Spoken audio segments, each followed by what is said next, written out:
Hi, this is Liberato Martinez. Thank you so much for joining me on our channel with your journey on Medicare. Today, we're going to do things a little bit differently. We have a very special guest, Mr. Tom Huskerson, who is a cybersecurity instructor. And, cyber scams on seniors, it's a big deal. And I had no idea just how horrible and horrendous and how vulnerable our senior community is. And Tom, thanks for joining us. Tell us a little bit about yourself, who you are, what you do, and then we're going to go ahead and talk about how we can help protect our senior community. Absolutely. Thank you, Mr. Martinez. Again, my name is Tom Huskerson. I'm currently a cybersecurity instructor at the State Department here in Washington, D.C. And one of the things I do is I teach cybersecurity policy and risk management, as well as do curriculum development for the State Department that focuses on cybersecurity. And I really appreciate the fact that Mr. Martinez has given me the opportunity to speak to some of you nice folks out there. And I really want to say, to begin with, senior scams is extremely important, especially for people who lack the savvy to use the internet in the ways that maybe some of us do. I always say that the internet can do a lot of things for you, but if you're not careful, it can do a lot of things to you, and you really need to be careful of that.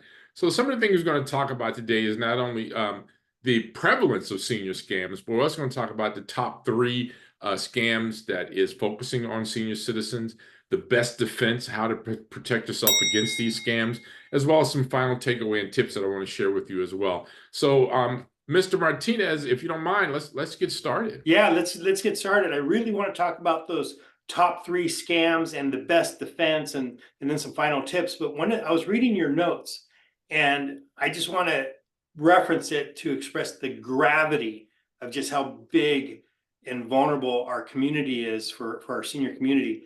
The average fraud victim last year in 2023 suffered $33,915 in damages. Is that right? That is absolutely correct. And the sad part about it is that that is the average. Some people lose a heck of a lot more. I've read stories where people lose in the millions sometimes, depending Yeah, upon the yeah, scam. It's that is incredible. just devastating. I could devastate anyone, especially when you've worked all your life to save for your retirement, and then boom, it's gone. Yeah, and it's frightening that people have to put up with this. I mean, this is, to be real with you, last year alone, elder scams, according to the FBI, went up by 14%. So it really is not something that's tapering off. It's getting worse. It really is. Yeah, I picture my father in this situation who's very trusting, and he's 82, and I could just see how vulnerable he is.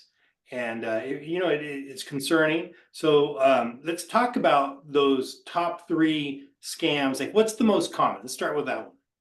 The most common is what's called phone calls and phishing scams. And what these essentially are is people that get you on the phone and try to get you talking, right? They want to know or ask you questions. They may ask seemingly innocuous questions such as, do you have life insurance? Or how many rooms do you have? How many people live in your home?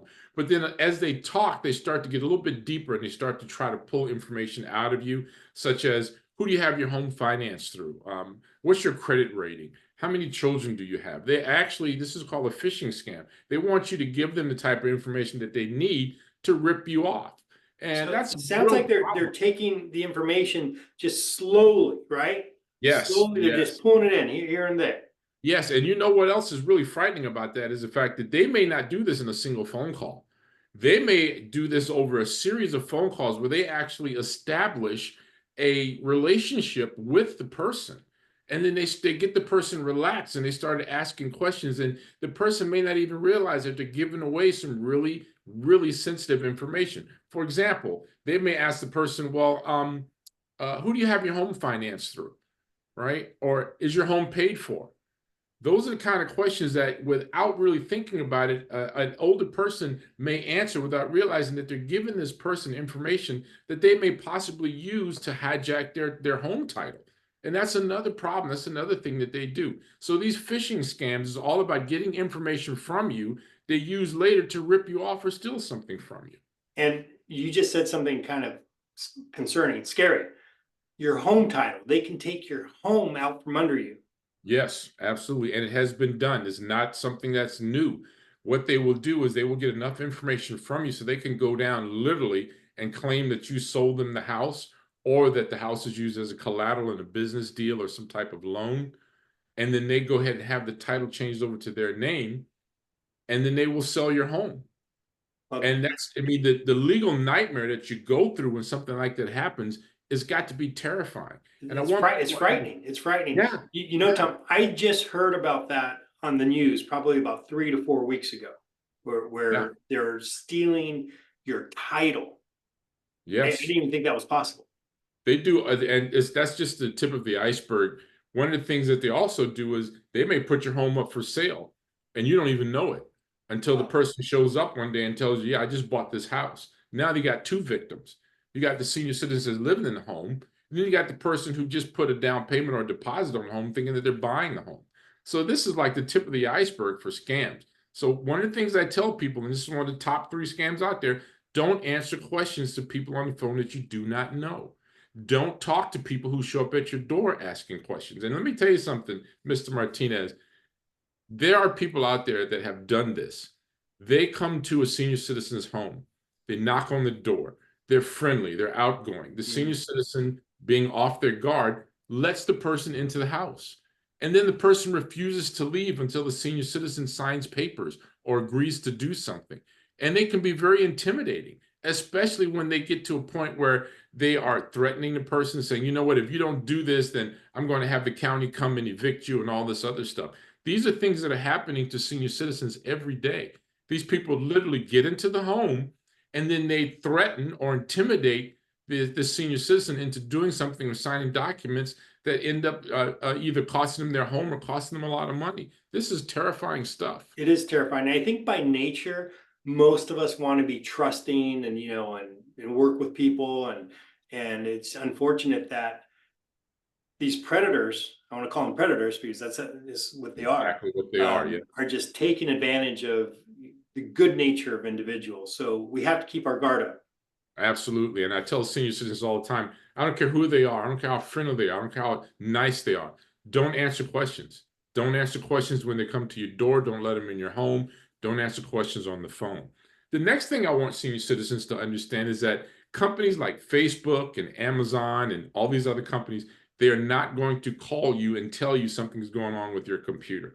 Tech support calls are the second largest scam that are going on out there. They will call a person, a senior citizen, and they will tell them, "Look, your computer is either damaged, or we know the computer is being used to send out malware or fake emails, something like that, and we need you to allow us to access your computer." And they will send you something, or they'll tell you to go to this website. Don't do that. These companies do not call you and tell you something's wrong with your computer. That's the scam right there. And what they do is they will tell you to go to this website. You will click on something and they download malware into your computer. And once they download that malware into your computer, they will go through your computer and look and see all your passwords, all your usernames, all your bank accounts, all these other things. And they can literally go into your bank account and take every dime that's in there.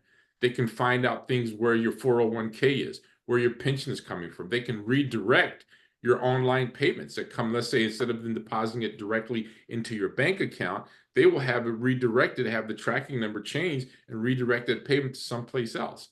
Now, once you figure that out, you may have lost a payment or maybe 2 payments before you figure out that your payments are not landing in your checking account the way it's supposed to. And then you got to go through the nightmare of trying to convince the bank or the company that, hey, somebody's ripping me off. Somebody's ripping me off. That's another problem. So when it comes to those tech support calls, no, these companies do not call you. They're not going to say you got a virus. They're not going to call you and tell you got something wrong with your computer. That's the scam. So you need to be on the lookout for that. That's something that people, especially, And Tom, what about like malware software that's supposed to protect you from all this? yeah, and that's a problem because those malware and antivirus malware protectors, those things do not work if you go to a specific website and click on something, it will Hmm. bypass. Sometimes your malware or your antivirus will catch it and will block access to it because it understands or has been updated to catch these sort of things. but other times they won't. And that's Yeah. a problem. That's why you have to cover that gap between your tool that you're using on your computer and your actual knowledge. You need to think about that and say, hey, you know what? I need to think about this before I click on something. So I want to comment on something because we're talking about, giving out sensitive information. And I know with Medicare, I work with seniors, and 5 years ago, they replaced your Medicare number used to be your Social Security number. It used to be. So on your card, it had your Social Security number. About 5, 6 years ago, they replaced that number with an alphanumeric number to protect our seniors. So my message to our listeners is do not give out your Social Security number. If you happen to have an old card and I come across this and your Social Security number's on there, give out the alphanumeric number that is on the newer Medicare card. Absolutely. And that is excellent advice, because when we talk about phishing scams, we talk about those phone calls. That is some of the things that the caller may lead the person to doing. They'll say, you know what, you mind if we run a credit check? Because maybe we can give you a better interest rate on your home, or maybe we can give you a low interest credit card. And they do all kinds of things, including when it comes to Medicare scams. They say, you know what, we can really expand your Medicare. We can get you these additional benefits. But first, we need your Social Security number, your date of birth, that type of thing. You have to be careful with that. That is something that is very prevalent. Keep this in mind when people are online. When you're filling out an application, when you're filling out information online, don't give them your Social Security number. All right. If they insist upon it, then don't do business with them. All right. Make sure you can put a fake Social Security number to let them figure it out. Especially even if it's a legitimate business, unless they have a legitimate reason for asking for a sensitive number like that, they shouldn't be asking for it. And that's something that we need to help these seniors understand. Don't give your Social Security number out for just any reason. Make them earn it. Make them prove to you that they have a reason for that. Nice. Thank you, Tom. So we have phishing, right? And then we have tech support. Those are the two that we've talked about so far. Yes. And we're going to start talking about it. We've already started talking about Medicare and health insurance investment scams. One of the things that's important, as you say, about Medicare is not giving your Social Security number out. Another thing that's important is that, and we see this on television a lot during the daytime television when they know that seniors are watching, they'll say, we can expand your Medicare. All right. You need to investigate those companies before you even call them. Check with the Better Business Bureau. Check with Medicare itself and find out if these companies are legitimate, because what they are doing is they're getting people's information, their Social Security number, their Medicare information, right? And then they're billing doctors, or they pass billing Medicare for services that the user never got. And that's a major problem. Same thing with health insurance. You may find yourself buying health insurance that you don't need. Another time you think you're buying health insurance, and this is another good scam that's going out there. You think you're buying burial insurance, some type of insurance for your final wishes and things like that. And you find out that you've been paying this company for months or years, and the company, when it comes time to file a claim, the company's nowhere to be found. Wow. You have to do your homework. You have to say, hey, what? Who are these people? Check with the Better Business Bureau. Check with the state business licensing boards and things like that. Also, Tom, if I could add to that, the Department of Insurance. You can look up you should only do business with a licensed broker, and you can always look up their information with their state's Department of Insurance. And then one more thing, a licensed broker will never charge anyone for their fee if they're helping you with Medicare. There's no broker fee, there's nothing. So just a couple of things when you are dealing with a licensed broker like myself, check their license, go to the Department of Insurance, and someone like myself will never ask you for money. And that's very important, because you got to do your homework. That's really what it boils down to, is doing a little homework.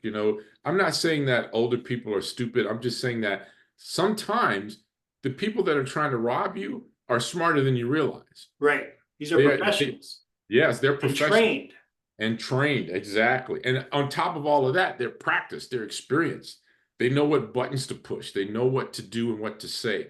So you have to be cautious. You have to be careful. You have to do your homework. You have to think about what's happening, and don't be rushed or hurried or bullied into doing anything.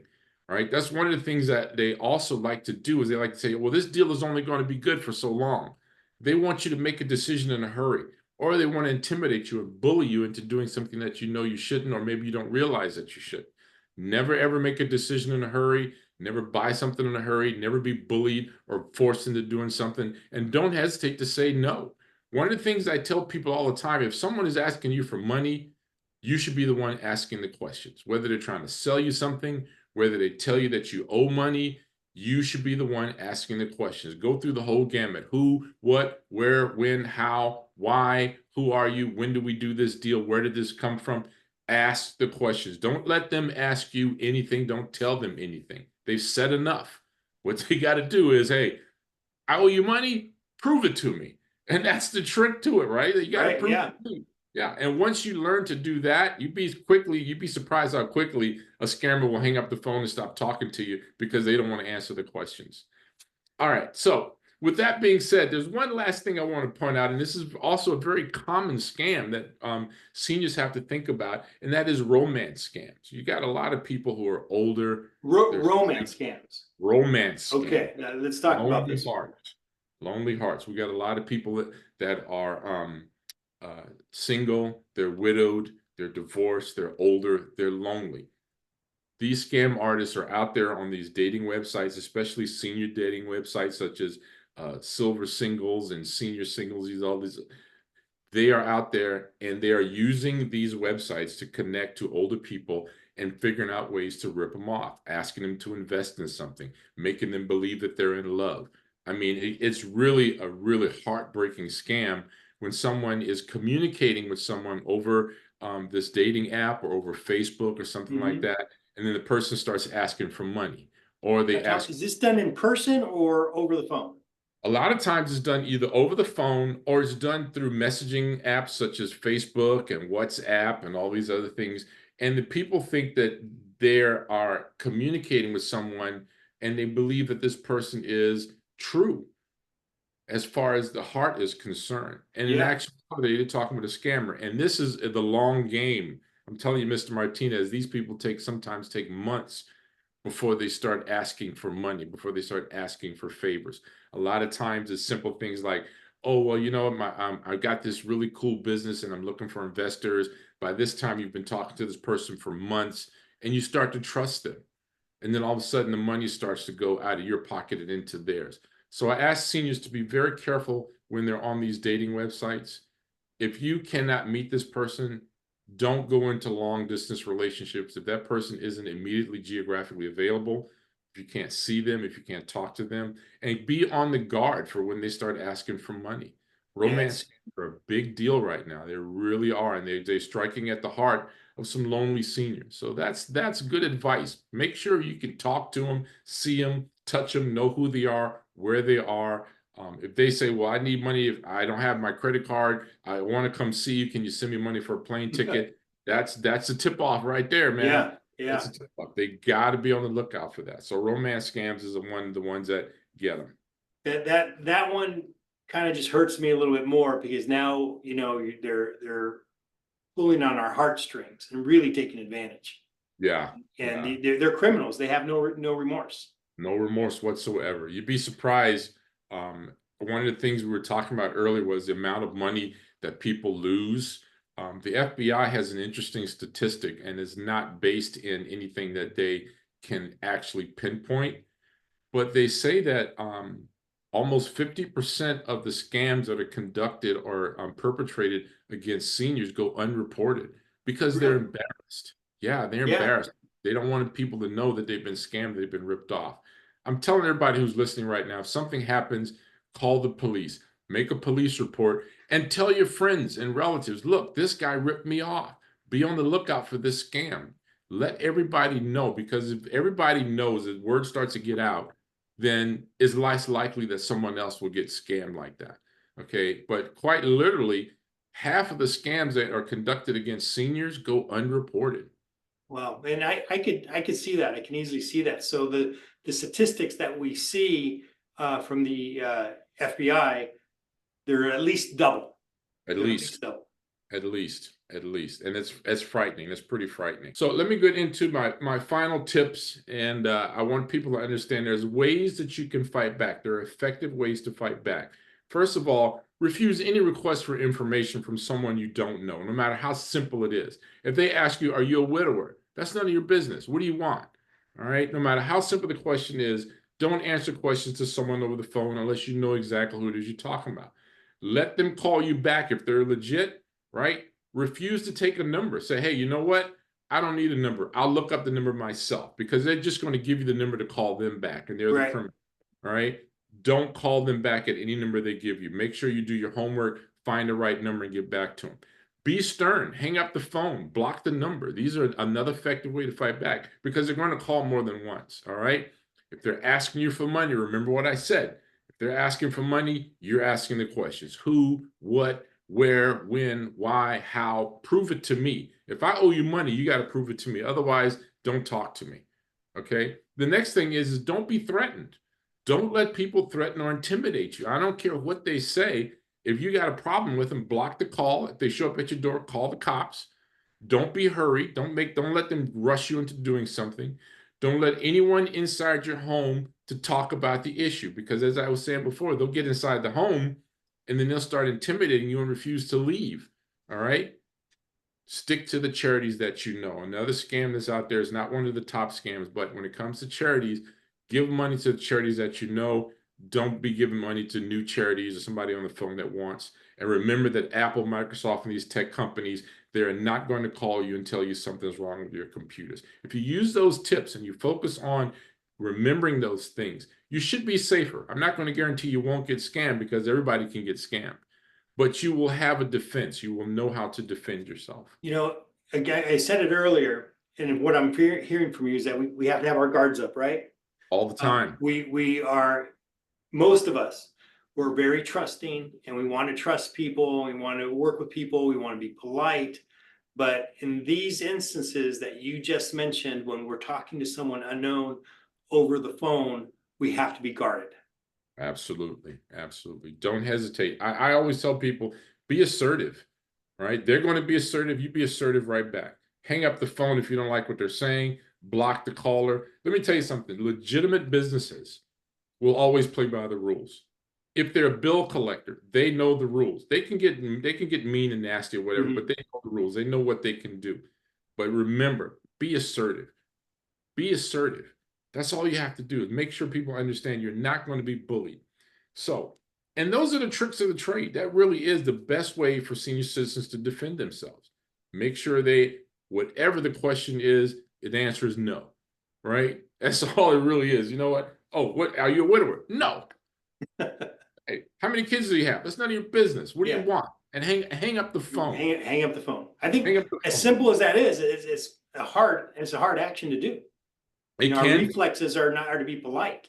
It can be, especially when you think about the fact that sometimes these people are so nice and so gentle. And they say, you know, we're talking to senior citizens in your neighborhood, and we're talking to them about how they feel about police protection in the neighborhood or trash pickup. And they start very innocently. You know, remember what you said. These people are professionals, trained, experienced professionals. They know how to get you talking.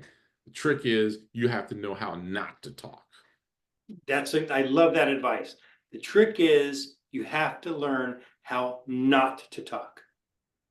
There you go. Thank you for that. So Tom, one last thing. You're an instructor. Tell us a little bit about the types of classes that you do, and how can someone reach out to you to put on a class? Absolutely. First of all, to tell you a little bit about what I do, as I said, I work at the State Department here in Washington, D.C., and I teach upper level and mid-level managers about cybersecurity and risk management, identifying what the risks are in the event of a cyber attack or some type of data breach. And I develop curriculum on things such as system ownership, instructing system owners how to prevent cyber attacks. I also deal with things such as cybersecurity awareness on a more advanced scale, such as advanced persistent threats and things like that, that most people will never really encounter. If you want to reach me, I can be reached at OnTechStreet, editor@ontechstreet.com. I'm available for speaking engagements. I can do them live. I can do them virtually.